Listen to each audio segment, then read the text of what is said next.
Hi friends, welcome back to Nelly Nummies. We're on day 10 of our 12 days of Treatsmas, and today's recipe is a favorite of mine. It's one that's been passed down from my grandmother and her twin sister.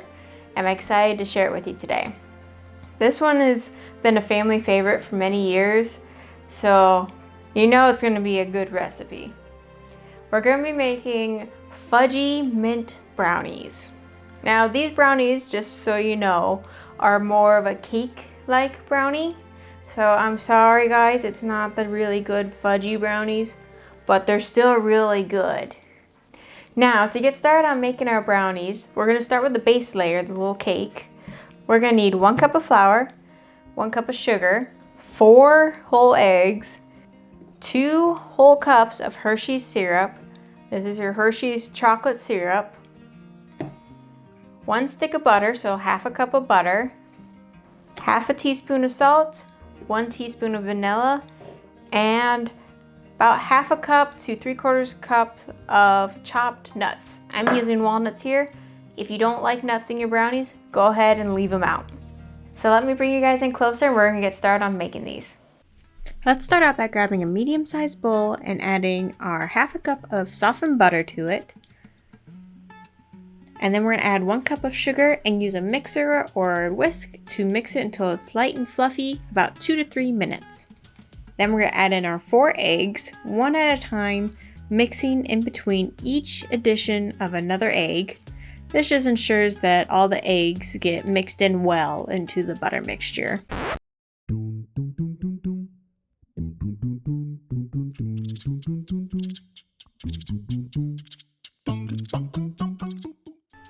Now add in your 2 cups of Hershey's chocolate syrup. This is a syrup you can find in your ice cream aisle usually, or wherever you would find your ice cream toppings. Then we're going to add in half a teaspoon of salt, 1 teaspoon of vanilla,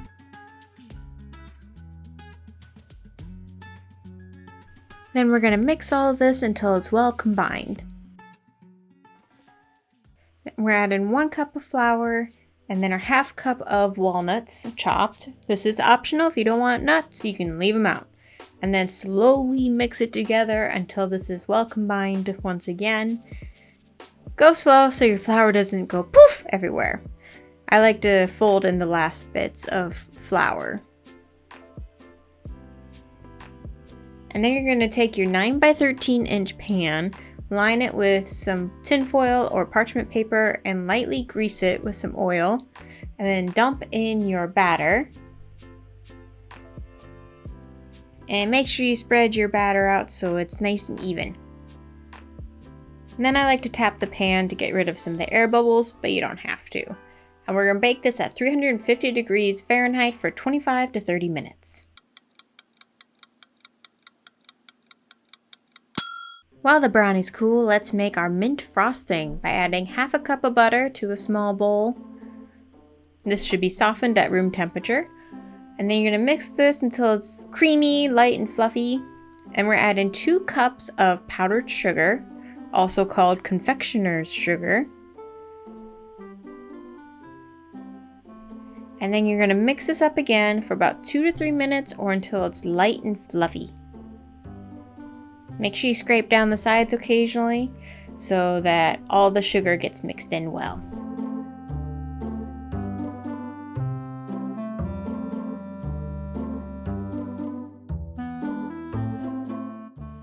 Now we're going to add in 2 to 4 tablespoons of creamed menthe syrup.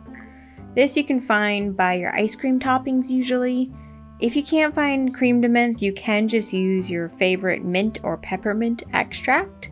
Speaking of which, let's add in 1/4 to a half teaspoon of mint extract. Give it that little extra oomph and mix it until it's well combined. You can also add more green food coloring if you'd like more pop of color. Be sure to taste your frosting to ensure it is minty enough for your preference. Add more if it's not.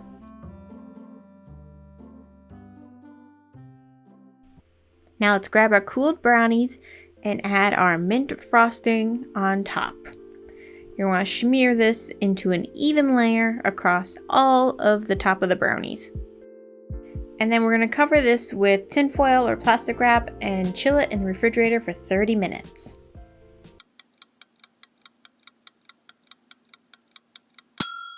While our brownies chill in the fridge, let's make our final layer. Add 1 cup of chocolate chips and 6 tablespoons of butter to a microwave-safe bowl. I like to chop my butter into cubes just so it melts a little faster, especially when I pull the butter straight from the fridge. We're going to microwave this for 30 seconds to a minute until it's fully melted. Make sure you check on it and stir it. Stir until all the butter and chocolate is melted and well incorporated. This might take a minute. With that done, let's grab an ice bath, which is just a big bowl of water with ice in it, and submerge the bottom of our chocolate bowl in there, and we're going to stir this to try and cool down our chocolate. You want the chocolate to be just barely warm because we don't want to melt our frosting. And you're going to add this chocolate layer to the top of your chilled brownies. Make sure you spread it until it's an even layer. And then chill this in the fridge for another 30 minutes.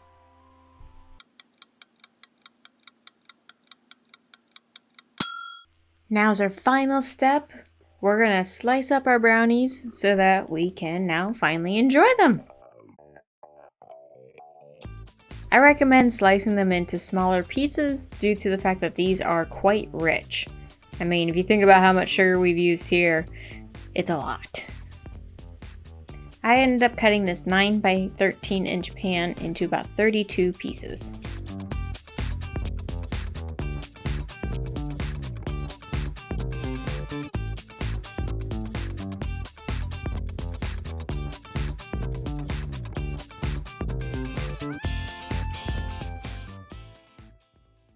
And voila! Our mint brownies are all done.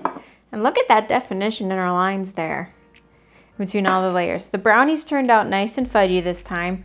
The mint layer, that little extra bit of mint extract that we put in there gave it a nice little punch, which I really like. If you're not a huge mint fan like me, go ahead and leave the extra mint extract out and just stick with the crème de menthe. And then of course the nice finishing touch of that chocolate ganache layer was perfect. Turned out really nice. Now for these, you want to make sure you store these in an airtight container in the refrigerator, as the frosting and everything can melt easily. And you don't want that gooey mess. And also it helps them last a little longer. But that's also if people don't gobble all these up in a short amount of time. But I hope you guys really enjoyed this recipe. I hope you have fun with it, and feel free to get creative with it too. For the mint frosting, if you don't like mint, try switching out the crème de menthe for something like raspberry syrup and see how that turns out for you there. I'm curious to see how that goes. If you do try that, please let me know.